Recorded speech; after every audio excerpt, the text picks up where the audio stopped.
जय हिंद दोस्तों, स्वागत करता हूं आपका हमारे और आपके YouTube चैनल यूपीएससी नेविगेटर में। आज हम 28 अक्टूबर का द हिंदू और इंडियन एक्सप्रेस का जो भी इंपॉर्टेंट एडिटोरियल है हमारे एग्जाम के पर्सपेक्टिव से, उनको हम यहाँ पे कवर करेंगे। ठीक है, तो चलो देखते हैं कि कौन से एडिटोरियल हमारे एग्जाम के पर्सपेक्टिव से इंपॉर्टेंट है और हमको कवर करना है। तो पहला एडिटोरियल आप देखिए, तो ये जो है यूएस इलेक्शन से रिलेटेड है ना, तो ये हमको कवर नहीं करना है। ये एडिटोरियल जो है ये एल्कोहल के रेगुलेशन से रिलेटेड है ना, इतना कुछ इंपॉर्टेंट है नहीं, तो इसको भी हम स्किप करेंगे। अब ये जो आर्टिकल आप देख रहे हैं, the private sector hold the key to India E bus push, तो ये जो एडिटोरियल है ये भी इतना कुछ इंपॉर्टेंट है नहीं, है ना।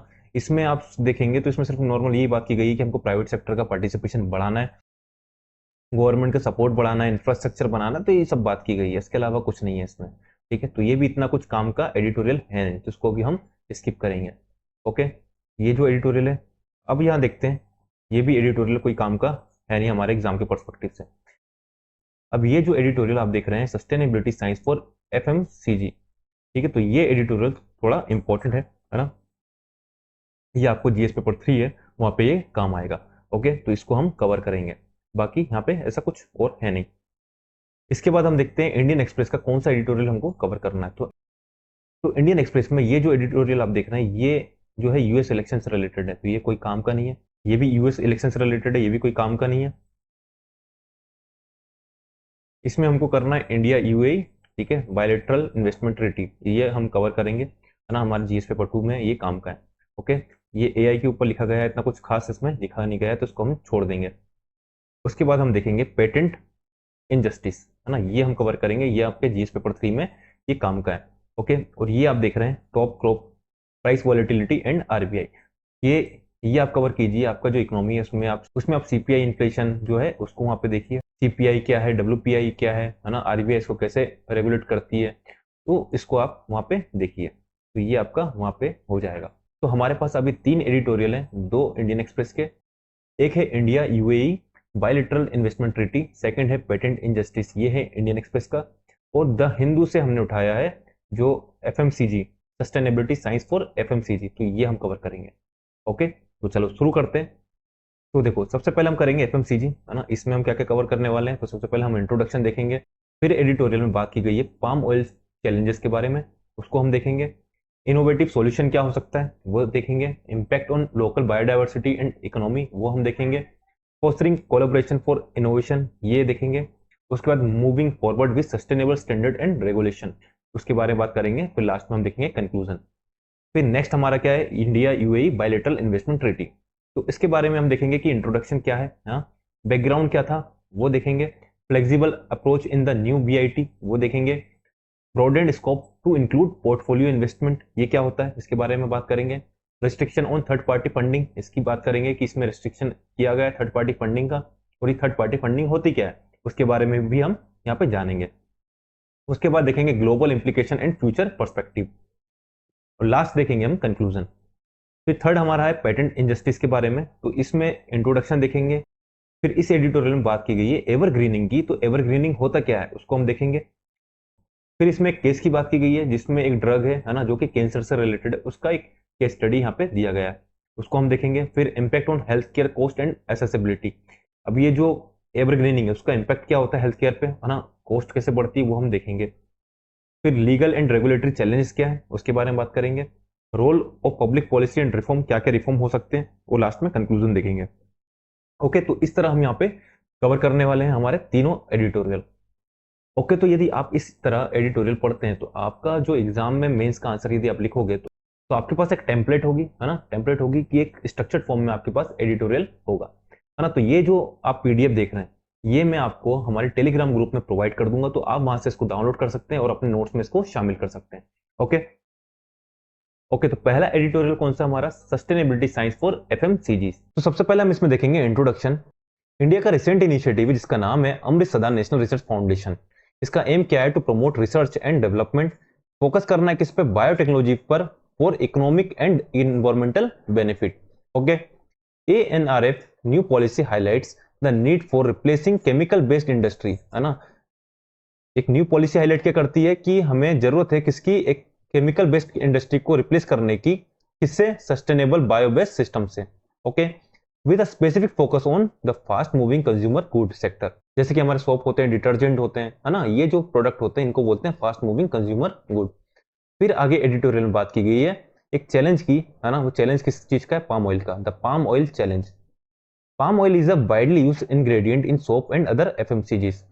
तो जो पाम ऑयल होता है ये वाइडली यूज होता है ना, वाइडली यूज इंग्रेडिएंट है किसका, सोप का और other FMCGs.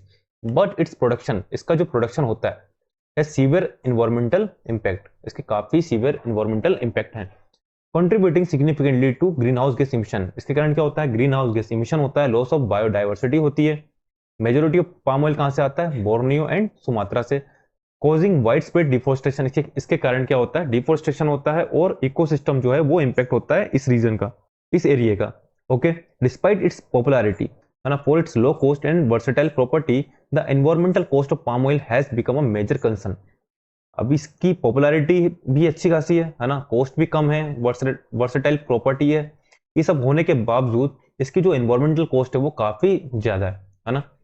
And there is a urgent need to explore alternative. तो हमको अर्जेंट नीड है किसकी, एक अल्टरनेटिव की, ताकि हम ये जो चैलेंज है हमारा, है ना, ये जो चैलेंज है जिसके कारण बायोडाइवर्सिटी लॉस हो रहा है, ग्रीन हाउस गैस इमिशन हो रहा है ना, इन्वायरमेंट पे सीवियर इंपैक्ट पड़ रहा है, तो उसको हम कम कर सकें, इसके लिए हमको एक अल्टरनेटिव चाहिए जो इसको रिप्लेस कर पाए। Okay, innovative solution for sustainable FMCGs. One of the propose solution involves using bio engineered replacement for palm oil. तो एक नया प्रपोज सॉल्यूशन क्या है कि हम बायो इंजीनियरिंग, बायोटेक्नोलॉजी हमको यहाँ पे यूज करनी है जिससे हम पाम ऑयल को रिप्लेस कर पाए। Researchers suggest the development of synthetic eco friendly alternative that could maintain product quality while reducing ecological damage. जो रिसर्चर्स हैं उन्होंने सजेस्ट किया है कि हम सिंथेटिक इको फ्रेंडली अल्टरनेटिव ऐसा डेवलप करें जो प्रोडक्ट की क्वालिटी भी मेंटेन करके रखे और जो इकोलॉजिकल डैमेज जो है उसको रिड्यूस कर पाए। For instance, ANRF partnership with biotechnology can foster bio-based material to replace palm oil in product like soap. Okay, this include using bioengineered fats and protein to mimic the properties of palm oil, है ना। अब इसमें हम क्या करेंगे, bio engineering में fat और protein जो है इसके थ्रू हम मिमिक करेंगे पाम ऑयल की प्रॉपर्टीज को, as well as replacing harmful substance, और जो हार्मफुल सब्सटेंस है उनको रिप्लेस करेंगे in product with biodegradable and renewable material. Okay, another promising solution, एक अनदर सॉल्यूशन क्या है, concept of total fatty matter. अब ये जो होता है ये सोप प्रोडक्शन में काफी यूज होता है। By employing bio based material and adjusting the molecular structure, the total amount of hard soap could be reduce, providing other benefits such as enhancing antimicrobial property. तो बायो बेस्ड मटेरियल और molecular structure को adjust करके hard soap का total amount जो है उसको reduce किया जा सकता है, जो प्रोडक्ट में एंटी माइक्रोबियल प्रॉपर्टी जैसे और बेनिफिट यहाँ पे ऐड कर सकता है। For example, natural biopolymer and locally source additive could help soap retain essential function like moisture and hygiene benefit without the need for palm oil. अब palm oil हम क्यों मिला रहे थे, जिससे मॉइस्चर बना रहे, हाइजीन बेनिफिट यहाँ पे बने रहे, लेकिन हम अब क्या कर सकते हैं, नेचुरल बायोपॉलीमर जो है और लोकली सोर्स एडिटिव है उसकी हेल्प से जो सोप के एसेंशियल फंक्शन होते हैं जैसे कि मॉइस्चर, हाइजीन जो होता है उसको हम यहाँ पे ऐड कर सकते हैं। ओके, नेक्स्ट देखते हैं impact on local biodiversity and economy. Switching from palm oil to local sustainable ingredient could not only reduce India dependency on import but also support local farmer. तो यदि हम पाम ऑयल को switch करते हैं, हम जो उसका अल्टरनेटिव देखते हैं जो हमारा लोकल हो, सस्टेनेबल इंग्रेडिएंट हो, जहाँ पे बायोटेक्नोलॉजी का यूज किया गया हो, है ना, तो इससे क्या होगा, जो हमारी डिपेंडेंसी है पाम ऑयल के लिए अदर नेशन पर, है ना, जिसको हम इंपोर्ट करते हैं, तो हमारा इंपोर्ट बिल कम हो जाएगा। ओके, और हम क्या कर सकते हैं, हम इंडियन ग्रोन ऑयल जो है ना, बायो रिसोर्सेज का यूज कर सकते हैं, जिससे हम जो हमारे लोकल फार्मर है इनको सपोर्ट कर पाएंगे। Manufacturing can ensure a steady supply of raw material while benefiting local economy and ecosystem. Okay, तो यदि हम इंडियन ग्रोन ऑयल हो गया, बायो रिसोर्सेज का यूज करें, तो जो मैन्युफैक्चरर है ना, उनको रॉ मटेरियल का स्टेडी सप्लाई यहाँ पे मिलेगा और लोकल इकोनॉमी और इकोसिस्टम को भी यहाँ पे फायदा होगा। A sustainable shift like this align with India's Aatmanirbhar Bharat initiative promoting self reliance and supporting biodiversity.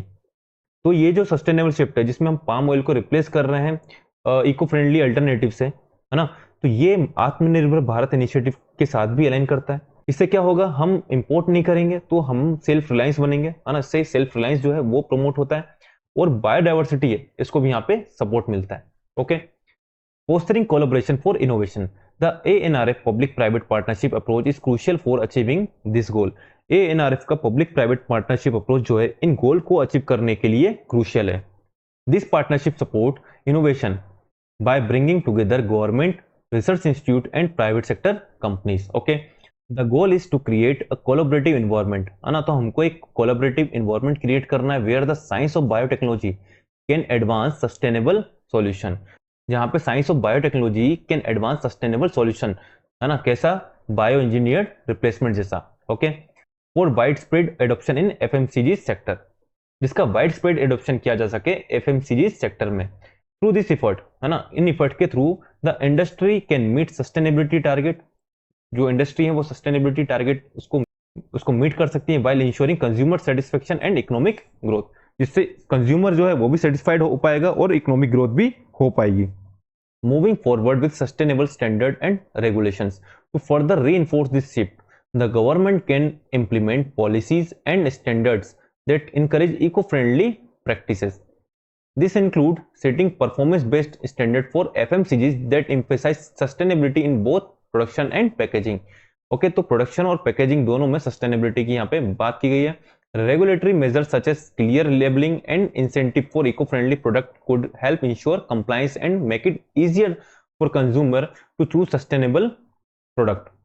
तो regulatory measures जैसे बात करें clear labeling और eco-friendly product के लिए incentive, है ना, compliance को ensure कर सकते हैं और consumer के लिए sustainable product choose करने के लिए easy बना सकते हैं.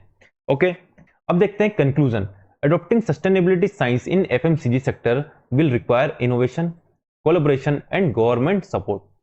तो यदि हमको FMCG सेक्टर में सस्टेनेबिलिटी यहाँ पे लेकर आनी है ना, हम इको फ्रेंडली यहाँ पे यूज करना चाहते हैं, तो हमको जरूरत है इनोवेशन की, कोलैबोरेशन की, जहाँ पे पब्लिक प्राइवेट पार्टनरशिप है ना, और गवर्नमेंट का यहाँ पे सपोर्ट की जरूरत है.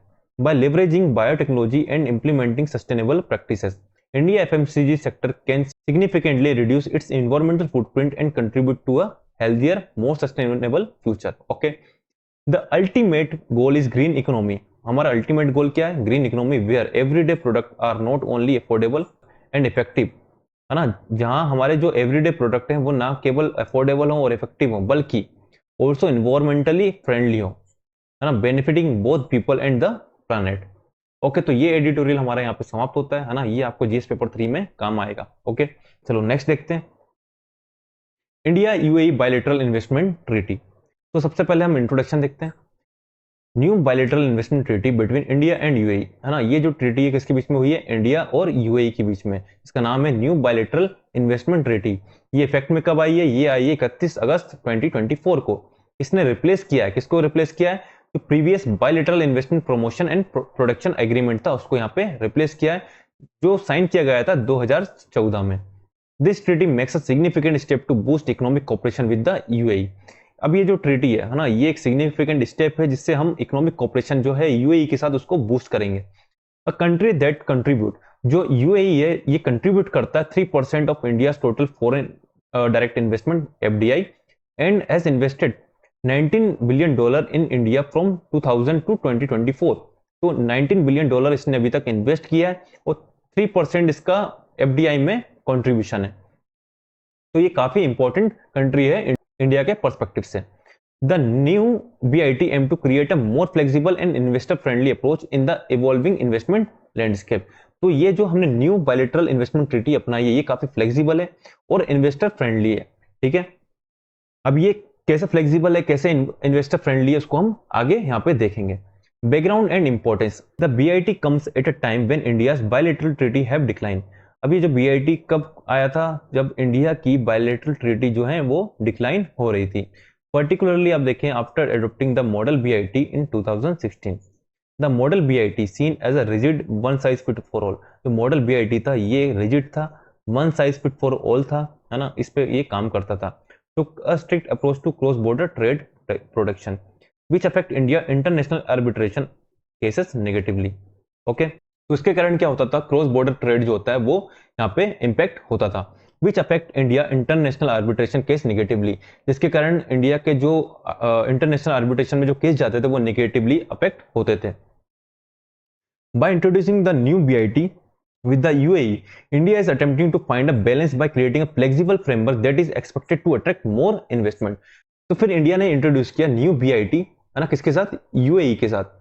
India is attempting to find a balance by creating, अब इंडिया ने क्या किया, एक बैलेंस अप्रोच अपनाई जिससे जो फ्लेक्सिबल फ्रेमवर्क है उसको यहाँ पे क्रिएट किया जा सके और इन्वेस्टमेंट जो है उसको यहाँ पे बढ़ाया जा सके। Flexible approach in the new BIT. पहला वाला जो बीआईटी था, है ना, उसमें इंडिया का सिस्टम क्या था कि फॉरेन इन्वेस्टर को यदि अपना केस इंटरनेशनल आर्बिट्रेशन में ले जाना है ना, तो उसके लिए उसे क्या करना पड़ेगा, पहले 5 साल तक इंडिया के लीगल सिस्टम में ही इसको सोल्व करने की कोशिश करनी पड़ेगी। ओके, और 5 साल के बाद वो इंटरनेशनल आर्बिट्रेशन में उस केस को ले जा सकता था, लेकिन 5 साल तक उसको पहले इंडिया के लीगल सिस्टम में उसको सोल्व करने की कोशिश करनी पड़ेगी। अब इससे क्या होता था, ये काफी लंबा और रिजिड प्रोसेस हो जाता था जो इन्वेस्टर के लिए प्रॉब्लमेटिक यहाँ पे होता था, जिसके कारण इन्वेस्टर इन्वेस्ट करने के लिए यहाँ पे सोचते थे कि इन्वेस्ट करें या ना करें, क्योंकि इतना रिजिड यहाँ पे सिस्टम है। ओके, और अब जो नया बीआईटी है, इंडिया यूए के बीच में जो नया बीआईटी हुआ है, इसमें कुछ रिलैक्सेशन दिया हुआ है, कुछ फ्लेक्सिबिलिटी दिखाई गई है। अब कुछ केसेस में, जैसे कि आर्टिकल 17.1 की बात करें, है ना, ये अलाउ करता है faster route for dispute resolution. इसमें क्या होगा, जो फॉरेन इन्वेस्टर है उसको 5 साल का वेट नहीं करना पड़ेगा और वो अपने डिस्प्यूट को जल्दी से यहाँ पे इंटरनेशनल आर्बिट्रेशन में ले जा सकता है। This flexibility is intended to create a investment friendly environment and could serve as a model for similar change with other countries. अभी जो फ्लेक्सिबिलिटी इंडिया ने दिखाई है, तो ये क्या शो कर रही है, ये इन्वेस्टमेंट फ्रेंडली एनवायरनमेंट यहाँ पे क्रिएट कर रही है ना, और ये एक मॉडल बन सकता है जिसमें हम सिमिलर चेंज करके कर सकते हैं अदर कंट्रीज के लिए। Okay, broadened scope to include portfolio investment.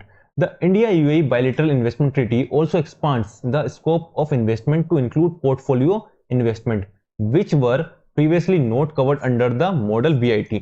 तो ये जो न्यू BIT है, ये पोर्टफोलियो इन्वेस्टमेंट को भी यहाँ पे इंक्लूड करता है, जो पहले मॉडल BIT में नहीं था। This means investor can now address issue related to financial holding under the BIT. तो इसका मतलब क्या है कि BIT के अंदर जो इन्वेस्टर हैं, अब वो फाइनेंशियल होल्डिंग के इश्यू को यहाँ पे एड्रेस कर सकेंगे, which is expected to encourage more long term investment. इससे क्या होगा, और लॉन्ग टर्म इन्वेस्टमेंट जो है वो यहाँ पे इनकरेज होगा। Additionally the treaty include an investor state dispute settlement mechanism. इस ट्रीटी में investor state dispute settlement mechanism जो है इसको भी यहाँ पे इंक्लूड किया गया है, giving investor confidence in a structured process to resolve dispute, जिसके कारण जो इन्वेस्टर है उसको यहाँ पे कॉन्फिडेंस आएगा, क्योंकि यहाँ पे एक स्ट्रक्चर्ड प्रोसेस है जहां पे डिस्प्यूट को रिजोल्व किया जा सकता है। Restriction on third party funding. अब ये थर्ड पार्टी फंडिंग होती क्या है वो हम देखते हैं। Third party funding legal cases में तब होती है जब कोई ऐसा इंसान या फाइनेंशियल ऑर्गेनाइजेशन जो केस में डायरेक्टली इन्वॉल्व तो नहीं होता, लेकिन किसी पार्टी को, है ना, यूजुअली हम बात करें कोई इन्वेस्टर हो, उसको केस लड़ने के लिए यहाँ पे फंड देता है या पैसे देता है। इस फंडिंग के बदले उसको क्या मिलेगा, इस फंडिंग के बदले अगर यदि इन्वेस्टर केस जीत जाता है तो थर्ड पार्टी फंडर को अवार्ड या कंपनसेशन का कुछ हिस्सा यहाँ पे मिलता है, तो ये उसका फायदा हो जाता है। तो ये मेनली कहाँ पे होगा, जहाँ पे महंगे लीगल केसेस होंगे, है ना, जहाँ पे कॉस्ट ज्यादा होगी, तो ये मेनली आप देखेंगे इंटरनेशनल डिस्प्यूट होते हैं, वहां पे ये आपको देखने को मिलेगा, जहां पर इन्वेस्टर को किसी कंट्री के अगेंस्ट कोर्ट में लड़ने के लिए फाइनेंशियल सपोर्ट यहाँ पे दिया जाता है एक थर्ड पार्टी के थ्रू। ओके, तो ये होता है थर्ड पार्टी फंडिंग। अब हम पैराग्राफ देखते हैं, another unique feature of this BIT, है ना, ये जो बीआईटी है इसका अनदर यूनिक फीचर क्या है, is the restriction on third party funding in investor state dispute. ये जो थर्ड पार्टी फंडिंग है इन्वेस्टर और स्टेट डिस्प्यूट के बीच में, उसमें इसको रिस्ट्रिक्ट करता है। Okay, in the past third party funding has been an option for investor to secure financial assistance in dispute, है ना, जैसा कि मैंने आपको बताया था कि जो थर्ड पार्टी फंडिंग ये क्या होती है, इन्वेस्टर को फाइनेंशियल असिस्टेंस प्रोवाइड करता है। ओके, तो पहले ऐसा होता था कि इन्वेस्टर स्टेट डिस्प्यूट्स में जो इन्वेस्टर को थर्ड पार्टी यहाँ पे फंडिंग मिल जाती थी, एक फाइनेंशियल असिस्टेंस यहाँ पे मिल जाता था, लेकिन अब जो नया बीआईटी आया है उसमें इसको रिस्ट्रिक्ट कर दिया है। But India has chosen not to adopt this practice widely following recommendation from the Supreme Court and India's Department of Justice. अभी रिकमेंडेशन किसकी थी, सुप्रीम कोर्ट की और इंडिया का डिपार्टमेंट ऑफ जस्टिस, है ना, इन्होंने रिकमेंडेशन दी थी, उसको यहाँ पे फॉलो किया गया इंडिया के द्वारा। The treaty include prohibition on third party funding reflect India caution stance on external funding in legal matter. India अपने लीगल मैटर्स को इंटरनल और कंट्रोल रखना चाहता है, बिना किसी आउटसाइड फाइनेंशियल इन्फ्लुएंस के जो आउटकम को अफेक्ट कर सकता है। Okay, global implication and future perspective. The framework and flexibility of this BIT represent India commitment to providing a secure environment for investor, promoting cross-border investment and fostering economic growth. तो ये आप जो BIT का framework और flexibility हम यहाँ पे देख रहे हैं, ये क्या रिप्रेजेंट करता है? इंडिया की commitment to providing a secure environment for investor, है ना, कि जो इन्वेस्टर है उनको एक सिक्योर एनवायरनमेंट यहाँ पे मिले और क्रॉस बॉर्डर इन्वेस्टमेंट है उसको प्रमोट किया जा सके और इकोनॉमिक ग्रोथ जो है इसको यहाँ पे फोस्टरिंग किया जा सके। Time will tell how effective this treaty will be in balancing regulatory outside with investor right. The BIT flexible approach and legal consideration could set a foundation of future trade and investment agreement, providing a benchmark for secure and investor friendly policies. अब इसमें यह बात की गई है कि आगे चलकर ये ट्रीटी कैसे इंपैक्ट डालेगी वो टाइम ही बताएगा, और क्या ये रेगुलेटरी और इन्वेस्टर राइट के बैलेंस को मेंटेन कर पाएगा, है ना, ये हमें आगे टाइम बताएगा। बीआईटी का एक और इंपॉर्टेंट फीचर क्या है कि इसमें लीगल और इकोनॉमिक पॉलिसीज को कंसिडरेशन में लिया गया है जो आने वाले ट्रेड और इन्वेस्टमेंट एग्रीमेंट के लिए एक बेस सेट करेगा। ओके, कंक्लूजन की बात करें, the India UAE BIT significantly milestone in securing cross border investment and enhancing economic cooperation. तो इंडिया यूएई का ये जो न्यू बीआईटी की हम बात कर रहे हैं, ये एक सिग्निफिकेंट माइलस्टोन है जो क्रॉस बॉर्डर इन्वेस्टमेंट को सिक्योर करने और इकोनॉमिक कोऑपरेशन को एनहेंस करने में मदद करेगा। With its flexible and balance approach, अभी जो ट्रीटी है ना, इसकी फ्लेक्सिबल और बैलेंस अप्रोच जो है ना, ये ओपन करती है new Avenue for investment and economic growth. Beyond strengthening India UAE relation, the BIT could influence future international trade and investment relation, making India more attractive destination for foreign investors. अभी जो new BIT है ये एक framework create कर सकता है जो सिर्फ इंडिया यूएई रिलेशन को नहीं बल्कि और भी इंटरनेशनल ट्रेड और इन्वेस्टमेंट रिलेशन को यहाँ पे स्ट्रेंथन करेगा। ओके, तो ये हमारा सेकंड एडिटोरियल है, ये भी यहाँ पे समाप्त होता है, जो आपको जीएस पेपर 2 का जो आईआर का सेक्शन है वहां पे ये काम आएगा। ओके, फिर देखते हैं पेटेंट एंड जस्टिस। इंट्रोडक्शन की बात करें, the controversy surrounding the drug pertuzumab, a biosimilar used in cancer treatment, highlight the broader issue of evergreening in pharmaceutical industry. एक परटुजुमेब नाम का ड्रग है जो कि कैंसर ट्रीटमेंट में यूज होता है ना, इसके ऊपर एक कंट्रोवर्सी आई है। कैसी कंट्रोवर्सी? कि जो फार्मास्यूटिकल इंडस्ट्री है ना, वो इस ड्रग की एवरग्रीनिंग कर रही है। तो ये एवरग्रीनिंग का जो इशू है ये क्या है, इसको हम देखते हैं। एवरग्रीनिंग क्या होती है? It is a strategy where companies make minor modification to drug to extend its patent life. Okay, तो क्या करते हैं, कोई कंपनी है वो क्या करती है, यदि कोई ड्रग डेवलप करती है, कुछ इनोवेशन करती है, तो उसको उस ड्रग पर मिल जाते हैं 20 ईयर के पेटेंट राइट्स। ठीक है, राइट्स यहाँ पे मिल जाते हैं। अब जब पेटेंट राइट्स इसको मिल गए तो उसको डेवलप करने का राइट्स किसके पास है? सिर्फ इसके पास है। यही कंपनी इसको डेवलप कर सकती है और सेल कर सकती है। ओके, अब इसके पास क्या है, इस ड्रग की मोनोपोली है, तो इसका कॉस्ट क्या होगा? कॉस्ट यहाँ पे हाई होगा। ठीक है, कॉस्ट हाई होगा। अब जब कॉस्ट हाई होगा तो नॉर्मल पब्लिक तक इसकी रीच कम होगी due to high cost. Okay, अब क्या है, जब तक ये 20 ईयर नहीं होंगे दूसरी कंपनी इसको डेवलप नहीं कर सकती, इसका बायोसिमिलर जो है वो मार्केट में नहीं जा सकता। अब 20 ईयर एंड होने वाले होते हैं तो ये कंपनी क्या करती है, इस ड्रग में थोड़ा सा माइन्यूट चेंज कर देती है। ठीक है, माइनर मॉडिफिकेशन कर देती है। वो बोलती है कि हमने नया ड्रग यहाँ पे डेवलप कर लिया है कैंसर ट्रीटमेंट के लिए। ओके, तो इससे क्या होता है, वो ड्रग जो पब्लिक हेल्थ में बायोसिमिलर के रूप में मार्केट में आ सकता था, है ना, और दूसरी कंपनी उसको डेवलप कर सकती थी, जिससे कंपटीशन बढ़ता, मोनोपोली खत्म होती है और कंपटीशन बढ़ता, तो उसका कॉस्ट लो हो जाता, है ना। वो नहीं हो पाया। ठीक है, और क्या हो गया, यहाँ पे वापस से इसी कंपनी को राइट मिल गए। तो ये क्या होती है, एवरग्रीनिंग। पेटेंट राइट्स खत्म होने से पहले हमने जो पेटेंट राइट का जो टाइम ड्यूरेशन है इसको बढ़वा लिया, है ना। कैसे बढ़वाया कि हमने माइनर मॉडिफिकेशन इस ड्रग में कर लिया, इसको बोलते हैं हम एवरग्रीनिंग। तो इसके कारण क्या होता है, preventing cheaper biosimilar version from entering the market. जो मैंने आपको बताया कि इसके कारण क्या होता है, जो बायोसिमिलर प्रोडक्ट होते हैं, है ना, वो मार्केट में एंटर नहीं हो पाते। This tactic rises ethical and economic concern, है ना। ये जो टेक्टिक है ये एथिकल और इकोनॉमिक कंसर्न यहाँ पे राइज करती है, as it keep life saving medicine out of reach for many due to high cost. Okay, तो मैंने आपको बताया कि हाई कॉस्ट कैसे होती है, कि मोनोपोली है इसलिए हाई कॉस्ट है ना, और उसका जो बायोसिमिलर प्रोडक्ट है ना, वो मार्केट में नहीं है, तो गवर्नमेंट का उसमें रेगुलेशन नहीं है, कोई दूसरी कंपनी उसको डेवलप नहीं कर सकती, तो सिर्फ मोनोपोली के कारण उसका कॉस्ट जो है वो हाई हो जाता है, जिससे ये जो मेडिसिन होती है वो पब्लिक तक पहुंच नहीं पाती, उसकी रीच जो है वो कम हो जाती है। Okay, what is evergreening? तो ये एवरग्रीनिंग क्या होती है मैंने आपको ऊपर बता दिया है ना, बाकी इसको आपको पढ़ना हो तो पढ़ लेना, ये मैं आपको पीपीटी प्रोवाइड कर दूंगा तो उससे आप देख सकते हैं।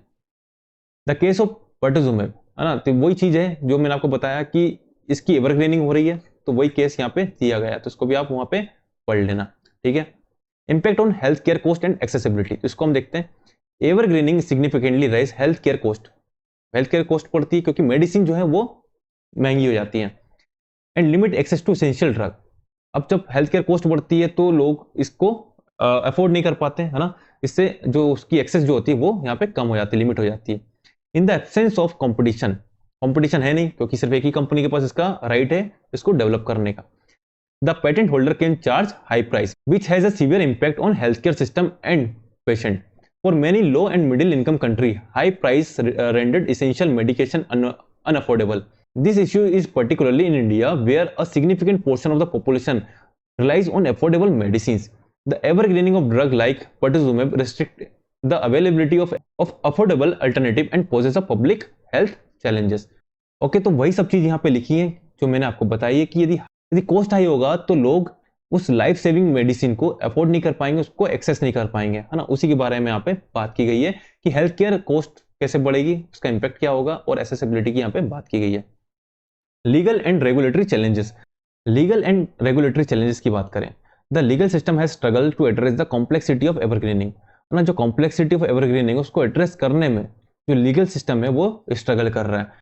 Patent office often lack the resources to challenge frivolous patent extensive effectively, तो जो पेटेंट ऑफिस है ना, इनके पास इतने रिसोर्सेज नहीं है कि वो फ्रिवलस पेटेंट एक्सटेंशन को इफेक्टिवली यहाँ पे चैलेंज कर सके।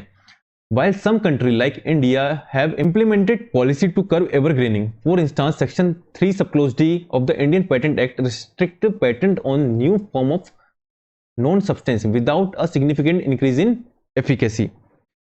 तो कुछ कंट्री जैसे हम बात करें इंडिया की, तो इंडिया ने एवरग्रीनिंग को कर्ब करने के लिए पॉलिसी इंप्लीमेंट की है ना। जैसे कि हम बात करें इंडियन पेटेंट एक्ट है ना, इसका एक सबसेक्शन 3D है जो नॉन सब्सटेंस के नए फॉर्म पर पेटेंट को रिस्ट्रिक्ट करता है बिना सिग्निफिकेंट एफिकेसी के इंक्रीज के। Okay, loopholes in international law allow pharmaceutical company to continue this practice, लेकिन इंटरनेशनल लॉज में कुछ लूप होल्स हैं जो फार्मास्यूटिकल कंपनीज को इस प्रैक्टिस को कंटिन्यू करने देते हैं। In the United state and European union evergreening remains a wide spread issue. अब जो यूएई है और यूएस है इसमें एवरग्रीनिंग जो है काफी वाइड स्प्रेड इशू है due to their relatively lenient patent system. In this region, companies are allowed to file for multiple patents on different aspects of this same drug, okay, complicating the regulatory environment and making it challenging for biosimilar to enter the market. और इसके कारण क्या होता है, जो biosimilar होते हैं वो मार्केट में नहीं आ पाते। The role of public policy and reforms addressing evergreening require coordinated policy reform, है ना, हमको policy reform की यहाँ पे जरूरत है। पेटेंट लॉज नीड, जो पेटेंट लॉज है हमारे उनको जरूरत है स्ट्रिक्ट गाइडलाइंस की to differentiate genuine innovation from minor modification. Okay, हमारे जो लॉज हैं उनको जरूरत है ऐसी गाइडलाइंस की जिसमें हम डिफरेंशिएट कर पाए जेन्युइन इनोवेशन को और माइनर मॉडिफिकेशन को। Government must enhance the capability of patent officers, जो हमारे पेटेंट ऑफिस है उनकी कैपेबिलिटी उनको एनहेंस करना है, एंड जुडिशियल सिस्टम उसको भी यहाँ पे एनहेंस करना है to evaluate patent application critically, है ना, ताकि हम जो पेटेंट एप्लीकेशन जो हमारे पास आ रहे हैं उनको हम यहाँ पे सही से इवेल्युएट कर पाए। International cooperation could also play a role in establishing fair patenting practices and ensuring access to affordable medication worldwide. Okay, तो इंटरनेशनल कोऑपरेशन है ना, ये हमको करना पड़ेगा क्योंकि ये जो इंटरनेशनल कोऑपरेशन है ये भी एक रोल प्ले कर सकता है किसमें, फेयर पेटेंटिंग प्रैक्टिस स्टेब्लिश करने में और अफोर्डेबल मेडिकेशन एक्सेस इंश्योर करने में। Okay, furthermore, encouraging innovation through alternative models such as public funding for essential drug research can help shift focus from profit-driven patent extension to genuine advancement in healthcare. इसके अलावा हम क्या कर सकते हैं, public funding के थ्रू जो essential drug research है उसको यहाँ पे प्रमोट कर सकते हैं, है ना, जो कि एक अल्टरनेट मॉडल हो सकता है जो कि हेल्प कर सकता है प्रॉफिट ड्रिवन पेटेंट एक्सटेंशन से हेल्थ केयर में जेन्युइन एडवांसमेंट पर फोकस शिफ्ट करने में। ओके, अब बात करते हैं कंक्लूजन की। The case of pertuzumab underscores the ongoing challenge of evergreening in the pharmaceutical industry. है ना, ये जो pertuzumab का केस है ये हाईलाइट करता है कि फार्मास्यूटिकल इंडस्ट्री में एवरग्रीनिंग का चैलेंज कितना बड़ा है। While patent are intended to reward innovation evergreening exploit this system to the determinant of patient and public health. Okay, तो ये जो पेटेंट का सिस्टम हम लेकर आए थे, इसका इंटेंशन क्या था? इनोवेशन को रिवॉर्ड करना। लेकिन एवरग्रीनिंग ने इस सिस्टम का मिसयूज करके पेशेंट और पब्लिक हेल्थ को यहाँ पे नुकसान पहुंचाने का काम किया। Comprehensive reforms are essential to prevent monopolistic practices, है ना। तो हमको एक कॉम्प्रिहेंसिव रिफॉर्म की जरूरत है जिससे हम प्रिवेंट कर पाए मोनोपोलिस्टिक प्रैक्टिसेस को, encourage the availability of biosimilars, है ना, और जिससे हम बायोसिमिलर्स की अवेलेबिलिटी उसको इंकरेज कर पाए, and ensure affordable health care access, और जो अफोर्डेबल हेल्थ केयर एक्सेस जो है इसको इंश्योर कर पाए। ऐसा हमको रिफॉर्म की, कॉम्प्रिहेंसिव रिफॉर्म की जरूरत है। ओके, तो ये हमारा तीसरा एडिटोरियल भी समाप्त होता है ना। होप आप लोगों को पसंद आया होगा, वीडियो पसंद आई होगी, है ना। वीडियो पसंद आई तो प्लीज लाइक कीजिए, शेयर कीजिए दोस्तों तक, और चैनल पर नहीं तो चैनल को सब्सक्राइब कर लीजिए, और हाँ, कमेंट करना ना भूलें। ठीक है, तो समाप्त करते हैं अपनी इस वीडियो को यहीं पर। जय हिंद, जय भारत।